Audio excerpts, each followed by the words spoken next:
जय श्री कृष्ण। श्रीमद् भगवद गीता के अध्याय 13 की शुरुआत करते हैं। श्रीमद् भगवद गीता अध्याय 13 श्लोक नंबर 1 का अर्थ। श्री भगवान बोले, हे अर्जुन, यह शरीर क्षेत्र जैसे खेत में बोए हुए बीजों का उनके अनुरूप फल समय पर प्रकट होता है, वैसे ही इसमें बोए हुए कर्मों के संस्कार रूप बीजों का फल समय पर प्रकट होता है। इसलिए इसका नाम क्षेत्र ऐसा कहा है, इस नाम से कहा जाता है। और इसको जो जानता है उसको क्षेत्रज्ञ इस नाम से उनके तत्व को जानने वाले ज्ञानीजन कहते हैं। भगवान अर्जुन से कहते हैं कि हे अर्जुन, जिस प्रकार से क्षेत्र क्या है, जिस प्रकार से हम कोई बीज बोते हैं तो वह बीज भविष्य में जाकर एक पेड़ बनता है और फल देता है, उसी प्रकार जो हमारे कर्म होते हैं, हमारे संस्कार होते हैं, वही हमारा भविष्य बनते हैं। पुराने जो हमारे कर्म होते हैं वही जाकर हमें भविष्य में फल देते हैं। अच्छे कर्मों का अच्छा परिणाम होता है, बुरे कर्मों का बुरा परिणाम होता है। अच्छे कर्म हमें जीवन में अच्छे फल देते हैं और बुरे कर्म हमें जीवन में बुरे फल देते हैं। तो इस प्रकार से भगवान कह रहा है ये क्षेत्र है और इसको जो जानता है वह क्षेत्रज्ञ है। जो तत्व से इस बात को जानते हैं ज्ञानीजन, वे क्षेत्रज्ञ हैं। श्लोक नंबर 2 का अर्थ। हे अर्जुन, तू सब क्षेत्रों में क्षेत्रज्ञ अर्थात जीवात्मा भी मुझे ही जान, और क्षेत्रज्ञ को अर्थात विकार सहित प्रकृति और पुरुष का जो तत्व से जानना है वह ज्ञान है, ऐसा मेरा मत है। भगवान कह रहे क्षेत्र और क्षेत्रज्ञ ये भी और जीवात्मा भी मुझे जान। क्षेत्रज्ञ अर्थात विकार सहित प्रकृति, इस प्रकृति में बहुत से विकार हैं, तो ये विकार सहित प्रकृति और पुरुष को जो तत्व से जानता है वह मनुष्य ज्ञानी है, ऐसा मेरा मत है, ऐसा मैं मानता हूँ। श्लोक नंबर 3 का अर्थ। वह क्षेत्र जो और जैसा है तथा जिन विकारों वाला है और जिस कारण से हुआ है, तथा वह क्षेत्रज्ञ भी जो और जिस प्रभाव वाला है, वह सब संक्षेप में मुझसे सुन। भगवान कह रहे जो क्षेत्र है, जैसा है, जिस विकारों वाला है और जिस कारण से हुआ है, और इस क्षेत्रज्ञ के और इसके जो प्रभाव हैं उसको भी मैं तुझे संक्षेप में बताता हूँ, उसे सुनो। श्लोक नंबर 4 का अर्थ। यह क्षेत्र और क्षेत्रज्ञ का तत्व ऋषियों द्वारा बहुत प्रकार से कहा गया है। इस क्षेत्र और क्षेत्रज्ञों को ऋषियों ने, मुनियों ने, ज्ञानियों ने बहुत प्रकार से व्यक्त किया है। क्षेत्र और क्षेत्रज्ञ को बहुत तरह से परिभाषित किया है ऋषियों ने अपनी अपनी मत बुद्धि अनुसार। जैसा उन्होंने क्षेत्र और क्षेत्रज्ञ को जाना, अलग अलग प्रकार से सबने अलग अलग तरह से इसकी व्याख्या की है। क्षेत्रज्ञ और क्षेत्रज्ञ को, क्षेत्र और क्षेत्रज्ञ को बहुत प्रकार से इसको परिभाषित किया, बहुत प्रकार से इसे बतलाया है। विविध वेद मंत्रों द्वारा भी विभाग पूर्वक कहा गया है, और बहुत से वेद मंत्र हैं उनमें भी क्षेत्र और क्षेत्रज्ञ के विषय में बताया गया है, इसकी व्याख्या की गई है। और ब्रह्म सूत्र के पदों में भी इसकी व्याख्या, क्षेत्र और क्षेत्रज्ञ क्या है, ब्रह्म सूत्र में भी इसके बारे में बताया गया है।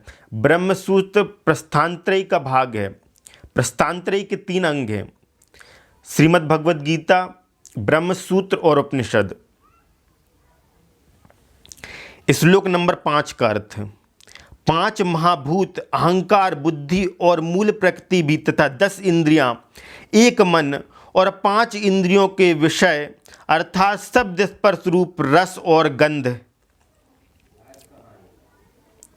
श्लोक नंबर 6 का अर्थ।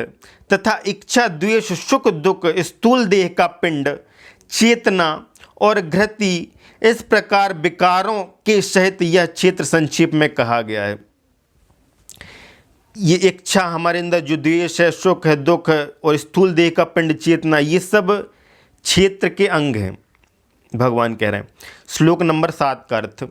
श्रेष्ठता के अभिमान का अभाव, दंभाचरण का अभाव, किसी भी प्राणी को किसी प्रकार भी न सताना, क्षमा भाव, मन वाणी आदि की सरलता, श्रद्धा भक्ति सहित गुरु की सेवा, बाहर भीतर की शुद्धि, अंतःकरण की स्थिरता और मन इंद्रियों सहित शरीर का निग्रह। श्रेष्ठता के अभिमान का भाव कि हम श्रेष्ठ, बहुत कुछ जानते हैं, हम बहुत ज्ञानी हैं, या हमारे पास बहुत समृद्धि, हम बहुत वैभवशाली हैं। किसी भी प्रकार से जो भी आपके अंदर गुण है, विशेषता है, उस प्रकार से यदि आप श्रेष्ठ हो तो उसका अभिमान नहीं, ये उसका अभिमान का अभाव। भगवान कह रहे श्रेष्ठता का अभिमान नहीं होना चाहिए, अभाव उसका। दंभाचरण का भाव, किसी भी प्राणी को किसी भी प्रकार से हमें नहीं सताना चाहिए, कोशिश करो किसी प्राणी को न सताओ। क्षमा भाव, क्षमा भाव हो। मन वाणी की सरलता, मन से सरल हो व्यक्ति, सरलता को बता रहे हैं भगवान। मन की सरलता, वाणी की सरलता, और गुरु के प्रति निष्ठा होनी चाहिए, श्रद्धा की। जो गुरु है हमारा, वो हमारा कल्याण करने वाला, उसके प्रति हमें अनुग्रह का भाव रखना चाहिए और उसके प्रति समर्पित रहना चाहिए। इस प्रकार बता रहे, सच्चे गुरु के प्रति श्रद्धा, ऐसे गुरु का हमें चुनाव करना चाहिए जो हमारे लिए कल्याणकारी हो। बाहर भीतर की शुद्धि, अंतःकरण की स्थिरता और मन इंद्रियों सहित शरीर का निग्रह। श्लोक नंबर 8 का अर्थ, इस लोक और परलोक के संपूर्ण भोगों में आसक्ति का अभाव और अहंकार का भी अभाव, जन्म मृत्यु और जरा और रोग आदि में दुख और दोषों का बार बार विचार करना। श्लोक नंबर 9 का अर्थ, पुत्र, स्त्री, घर और धन आदि में आसक्ति का अभाव। पुत्र में आसक्ति ना हो, स्त्री में, घर में, धन में, इनमें आसक्ति ना हो, क्योंकि कुछ भी शाश्वत नहीं है। जब हम आए थे तो अकेले आए थे, यहाँ पर आकर हमने रिश्ते बनाए, संबंध बनाए, तो वो सब उनके प्रति बहुत अधिक आसक्ति नहीं होना चाहिए। मतलब आसक्ति का अभाव, ममता का ना होना। ममता हमें बंधन में बांधता है, हम मुक्त नहीं हो सकते। यदि हमारे अंदर बहुत अधिक ममता रहेगी तो हम मुक्ति को प्राप्त नहीं हो सकते, क्योंकि मुक्ति के लिए वो समस्या है, बंधन समस्या है। जब ममता नहीं होगी मनुष्य के अंदर, जब बंधन नहीं होंगे, तभी मनुष्य मुक्त हो सकेगा। तथा प्रिय और अप्रिय की प्राप्ति में सदा ही चित्त का सम रहना। हमें कुछ प्रिय मिल गया तो भी हम अपने चित्त को सम रख सकें, और अप्रिय भी मिले, हमारे मन का ना भी हो, तो भी हम अपने चित्त को स्थिर सम रख सकें। ऐसी स्थिति को प्राप्त होना, ऐसे भगवान कह रहे हैं। श्लोक नंबर 10 का अर्थ, मुझ परमेश्वर में अनन्य योग द्वारा अभाविचारिणी भक्ति तथा एकांत और शुद्ध देश में रहने का स्वभाव और विषयासक्त मनुष्यों के समुदाय में प्रेम का न होना। मुझ परमेश्वर में अनन्य योग, मतलब भगवान के प्रति अनन्य भक्ति, अनन्य निष्ठा, अनन्य विश्वास कि भगवान मेरे साथ हैं, वो हमेशा मुझे देख रहे हैं और उनका आशीर्वाद मेरे साथ है। मेरी सफलता में, मेरी असफलता में, मेरी जय में, मेरी पराजय में, हर समय भगवान मेरे साथ हैं। इस प्रकार उनमें भरोसा कि बुरी स्थिति में भी भगवान से आपकी आस्था ना डिगे, भगवान से आपकी आस्था खत्म ना हो, और अच्छे समय में भी आप भगवान को ना भूलें। अच्छे समय में, सफलता में भी आप भगवान को लेकर चलें अपने साथ, उन पर विश्वास आपका बना रहे, और असफलता में भी हार न माने, भगवान से आपकी आस्था ना हटे। तो ऐसा व्यक्ति कौन होगा? जिसकी भगवान में अनन्य भक्ति, अनन्य योग जिसने साधा है, तो उस मनुष्य का ही भगवान में पूर्ण विश्वास रह सकता है। तो मुझे परमेश्वर में अनन्य प्रेम भगवान कह रहे हैं, तथा एकांत प्रिय होता है वह सब मनुष्य, और शुद्ध देश में रहने का स्वभाव। ऐसे देश, ऐसे स्थान में रहो जहाँ का वातावरण शुद्ध हो, शांत हो, जहाँ के लोग अच्छे विचारों वाले हो, जिनके विचार उत्तम हो।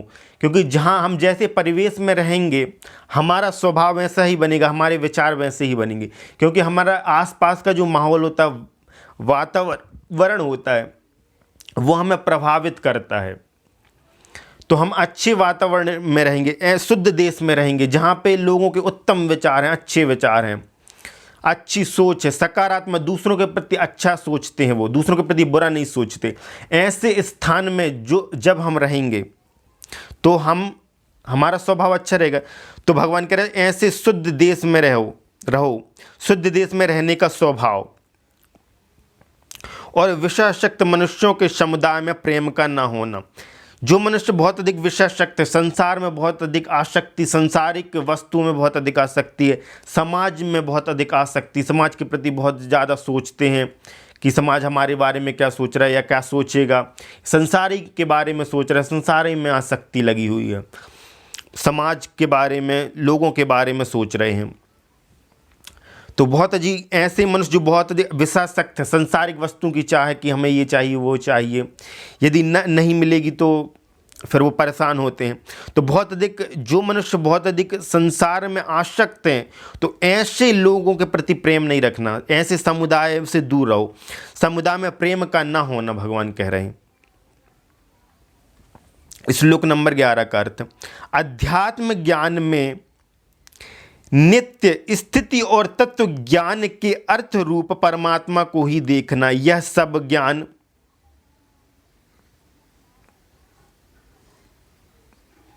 है, और जो इसके विपरीत है वह अज्ञान, दंभ, हिंसा आदि है, वे अज्ञान की वृद्धि में हेतु होने से है, ऐसा कहा है।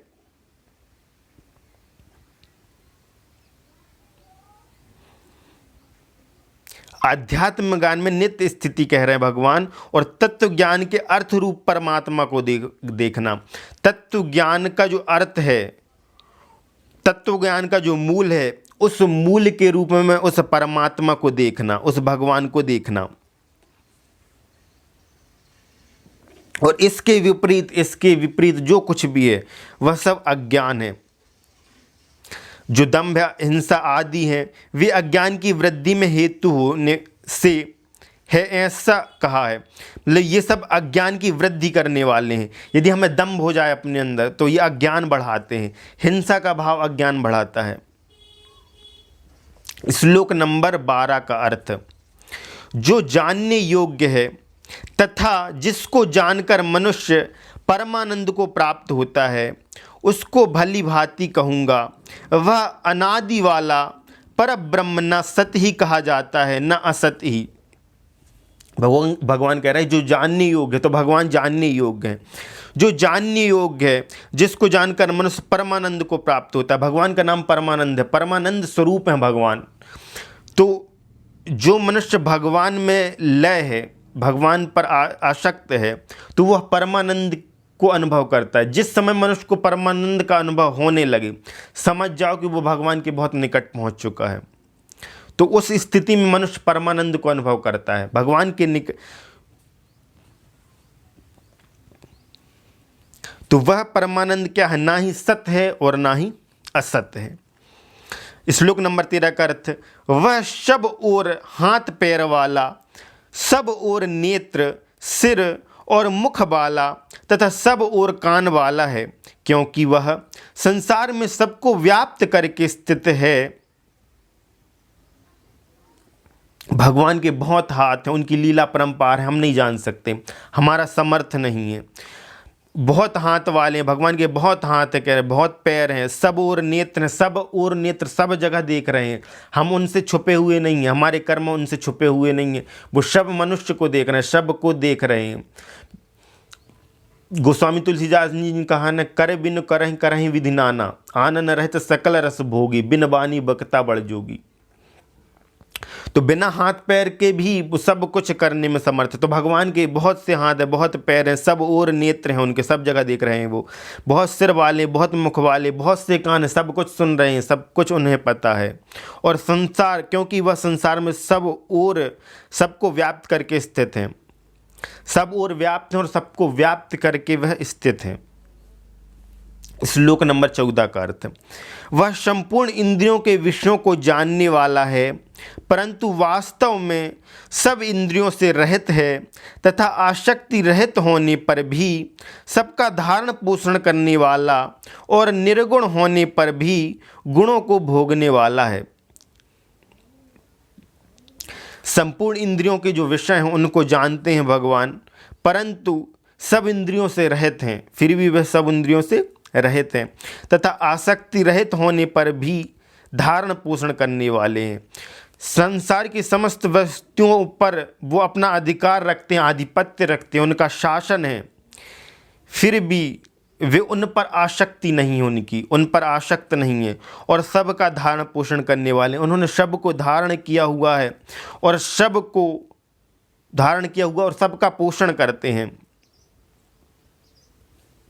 निर्गुण हैं, कोई गुण नहीं है उनके, फिर भी सभी निर्गुण होते हुए भी सभी गुणों को भोगते हैं वो। श्लोक नंबर 15 का अर्थ है, वह चराचर सब भूतों के बाहर भीतर परिपूर्ण हैं और चर अचर भी वही हैं और वह सूक्ष्म होने से अविज्ञेय हैं तथा अति समीप में और दूर में भी स्थित वही हैं। चराचर भूत जो फैला हुआ जिसको भी हम देख पा रहे हैं, इसके अंदर बाहर सब जगह वो परिपूर्ण रूप से विद्यमान है। चराचर में वही हैं। सूक्ष्म वो अति सूक्ष्म दिखाई नहीं पड़ते, इसलिए सूक्ष्म कहा है। सूक्ष्म होने से अविज्ञ हैं, उनको नहीं जाना जा सकता। दूर भी हैं और पास भी हैं और स्थित हैं। श्लोक नंबर 16 का अर्थ, वह परमात्मा विभाग रहित एक रूप से आकाश के सदृश परिपूर्ण होने पर भी चराचर संपूर्ण भूतों में विभक्त सा स्थित प्रतीत होता है तथा वह जानने योग्य परमात्मा विष्णु रूप से भूतों को धारण पोषण करने वाला और रुद्र रूप से संहार करने वाला तथा ब्रह्मा रूप से सबको उत्पन्न करने वाला है।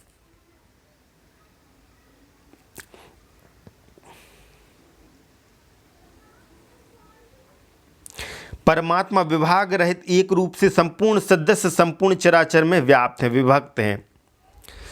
वे जानने योग्य परमात्मा हैं।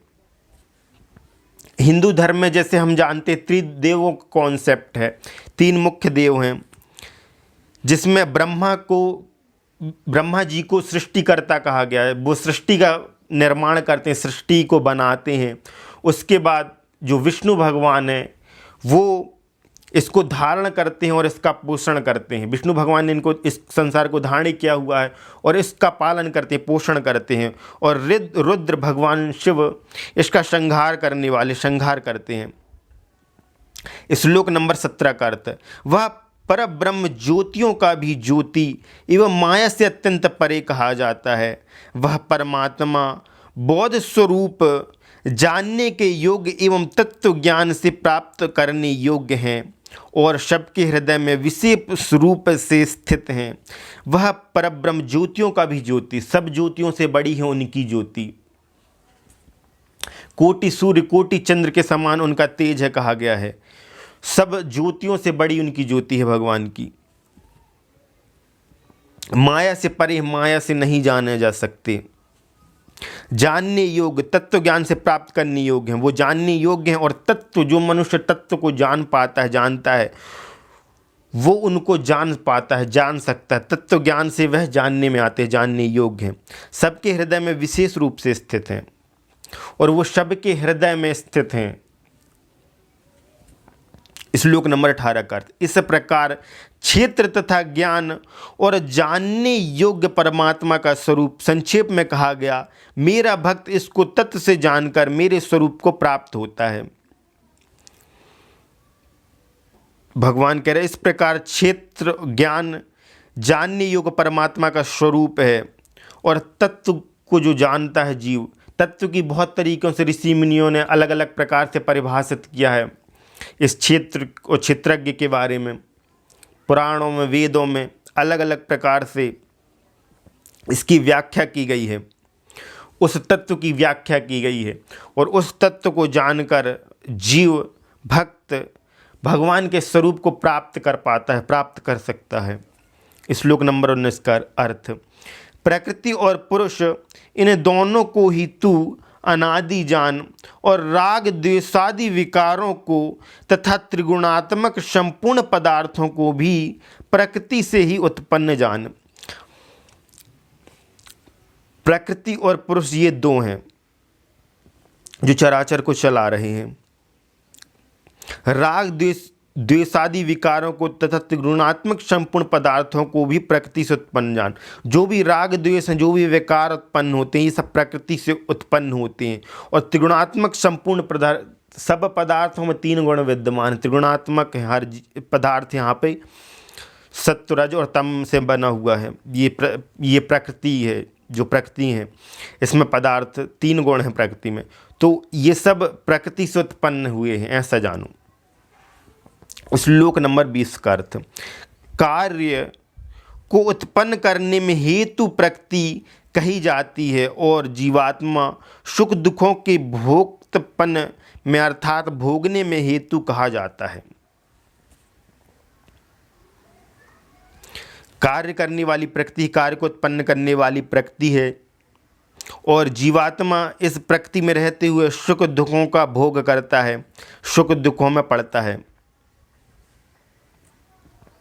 श्लोक नंबर 21 का अर्थ, प्रकृति में स्थित ही पुरुष प्रकृति से उत्पन्न त्रिगुणात्मक पदार्थों को भोगता है और इन गुणों का संग ही इस जीवात्मा के अच्छी बुरी योनियों में जन्म लेने का कारण है।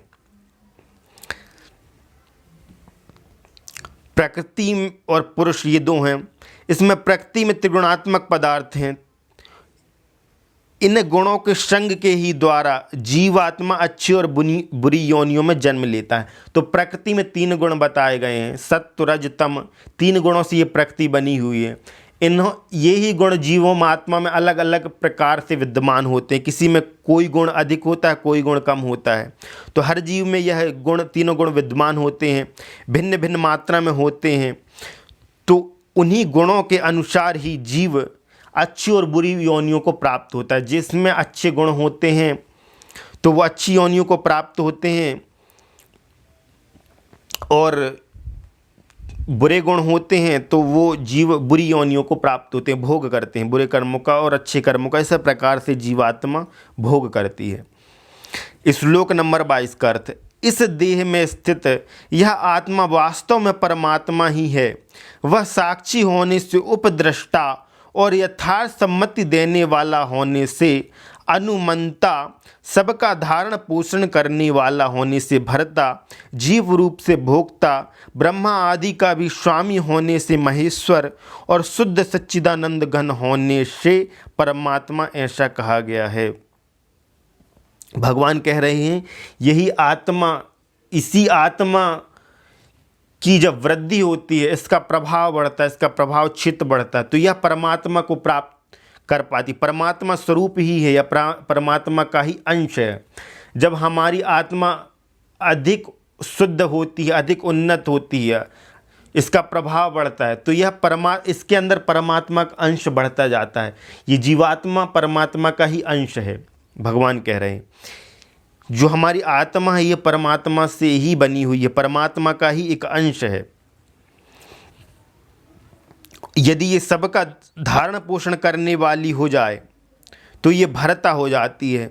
जो मनुष्य दूसरों को पालने वाला हो जाए, तो वो पालन करता कहला जाता है कि ये पाल रहा है। यदि कोई व्यक्ति लाखों लोगों को पाल रहा है, पालन पोषण कर रहा है, उनका भला कर रहा है, तो लाखों लोगों का पालन करता हो गया वो। कई लोग धर्म का कार्य करते हैं, धर्म का कार्य कर रहे हैं, हजारों लोगों की सेवा कर रहे हैं, जैसे कोई हजारों वृद्धों की सेवा कर रहे हैं, तो वो उनका पालन कर रहे हैं, तो वो भरता होगा, उनके लिए पालन करता होगा, वो पालने वाले हो गए। तो हमारे सामर्थ्य के अनुसार कई आत्माएं, उन्नत आत्माएं होती हैं, उनमें देवत्व का अंश बढ़ जाता है, देवत्व अधिक होता है। कई आत्माएं कम, उनमें देवत्व कम होता है। कई में बुरे कर्म करके वो पतित हो जाती हैं, उनमें उनकी आत्मा तो मूल रूप से शुद्ध है, पर उसमें जब बुरे कर्मों में प्रवृत्त होती है तो उसमें अशुद्धियाँ आ जाती हैं, उसके ऊपर अशुद्धि विकारों के पर्दे पड़ जाते हैं उस आत्मा में।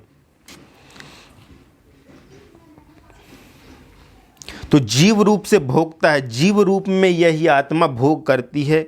ब्रह्मा आदि का भी स्वामी होने से महेश्वर और ब्रह्मा आदि देवताओं के भी स्वामी होने से वही आत्मा महेश्वर हो जाती, महेश्वर कहलाती है। और शुद्ध सच्चिदानंद घन होने से उस वो अपने शुद्ध रूप में जब आती, शुद्ध हो जाता है उसका प्रभाव, जब वह शुद्ध होती है, शुद्ध रूप में होती है, सच्चिदानंद घन होने से, आनंद रूप होने से वह परमात्मा कहलाती है। ऐसा कहा गया, वह परमात्मा होती है। परमात्मा मतलब परम आत्मा। श्लोक नंबर 30 का अर्थ है, इस प्रकार पुरुष को और गुणों के सहित प्रकृति को जो मनुष्य तत्व से जानता है, वह सब प्रकार से कर्तव्य कर्म करता हुआ भी फिर नहीं जन्मता। वह सब प्रकार से कर्तव्य कर्म करता हुआ भी फिर नहीं जन्मता। इस प्रकार से जो मनुष्य जानता है कि ये त्रिगुणात्मक प्रकृति है, और वो इस प्रकृति को तत्व रूप में जो मनुष्य जानता है, अपने मन में धारण करता है और कर्तव्य कर्म करता हुआ रहता है, जीवन जीता है इस संसार में, और भगवत पारायण रहता है, भगवान के प्रति श्रद्धा रखते हुए, भगवान को ही सब कुछ जानते हुए, उन पर प्रीति रखते हुए कर्तव्य कर्म करता है, तो फिर उस जीव आत्मा का जन्म नहीं होता, वो मुक्ति को प्राप्त होता है। उस परमात्मा को कितने ही मनुष्य जो शुद्ध हुए सूक्ष्म बुद्धि से ध्यान द्वारा हृदय में देखते हैं, अन्य कितने ही ज्ञान योग द्वारा और दूसरे कितने ही कर्म योग द्वारा देखते हैं, अर्थात प्राप्त होते हैं।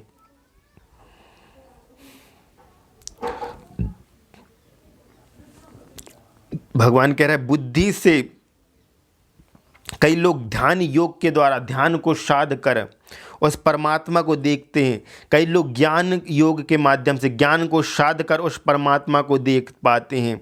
कई लोग कर्म योग में निपुण होकर कर्म करते हुए भगवान को प्राप्त हो पाते हैं, हो जाते हैं। कर्म योग करते हुए भगवान को देख पाते हैं। श्लोक नंबर 25 का अर्थ, परंतु इनमें, श्लोक नंबर 25 का अर्थ है, परंतु इनसे दूसरे अर्थात जो मंद बुद्धि वाले पुरुष हैं, वे इस प्रकार न जानते हुए दूसरे से अर्थात तत्व के जानने वाले पुरुषों से सुनकर ही तदनुसार उपासना करते हैं, और वे श्रवण प्राण पुरुष भी मृत्यु रूप संसार सागर को निःसंदेह तर जाते हैं।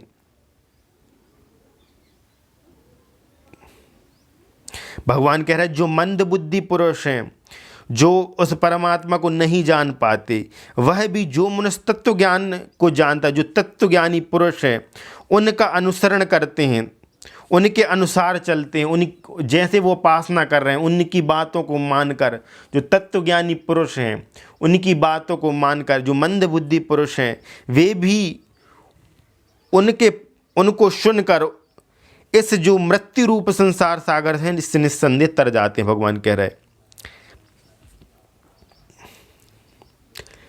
श्लोक नंबर 26 का अर्थ, हे अर्जुन, यवन मात्र जितने भी स्थवर जगम प्राणी उत्पन्न होते हैं, उन सब को तू क्षेत्र और क्षेत्रज्ञ के संयोग से ही उत्पन्न जान। जो भी स्थवर जगम में प्राणी हैं, जो भी जीवात्मा, वो सब क्षेत्र और क्षेत्रज्ञ के संयोग से उत्पन्न होते हैं। श्लोक नंबर 27 का अर्थ, जो पुरुष नष्ट होते हुए सब चराचर भूतों में परमेश्वर को नाश रहित और समभाव से स्थित देखता है, वही यथार्थ देखता है। जो पुरुष नष्ट होते हुए सब चराचर भूतों में परमेश्वर को नाश रहित देखता है, मतलब ये संपूर्ण चराचर इस धरती में, इसको मृत्यु लोक क्यों कहा है? इस धरती में यहाँ पे हर वस्तु की एक निश्चित अवधि, हर वस्तु एक समय बाद नष्ट हो जाएगी, शाश्वत नहीं रहने वाली, ठीक है, इसलिए से मृत्यु लोक कहा है। तो इस धरती में, इस पृथ्वी में जो पुरुष जानते हैं कि सब कुछ ही नष्ट होने वाला, क्या है शाश्वत? कुछ भी शाश्वत नहीं, इसमें सब हर वस्तु ही यहाँ नष्ट होती है, जीवात्मा से लेके, शरीर से लेके हर पदार्थ, जो भी हम सजीव निर्जीव वस्तु इस संसार में देख रहे हैं, सबका एक निश्चित समय के बाद हर वस्तु का नाश होना है, ठीक है। तो इस प्रकार से जो मनुष्य देखता है, और ये सब वस्तु नष्ट होने वाली, हर वस्तु नष्ट हो जाती है एक समय के बाद, समय रूपी काल के द्वारा ग्रास कर ली जाती हैं। इस प्रकार जो मनुष्य जानता है और उस परमेश्वर को नाश रहित जानता कि वह परमेश्वर, उसका कभी नाश नहीं होता, वो नाश रहित है वह परमेश्वर। इस प्रकार से जो जीव जानता है और उसको समभाव से स्थित देखता है, वही यथार्थ को देखता है, वही सच्ची, उसकी सच्चे नेत्र, सच्ची दृष्टि है, वही यथार्थ रूप में भगवान को देख रहा है। श्लोक नंबर 28 का अर्थ, क्योंकि जो पुरुष सब में समभाव से स्थित परमेश्वर को समान देखता हुआ अपने द्वारा अपने को नष्ट नहीं करता, इससे वह परम गति को प्राप्त होता है।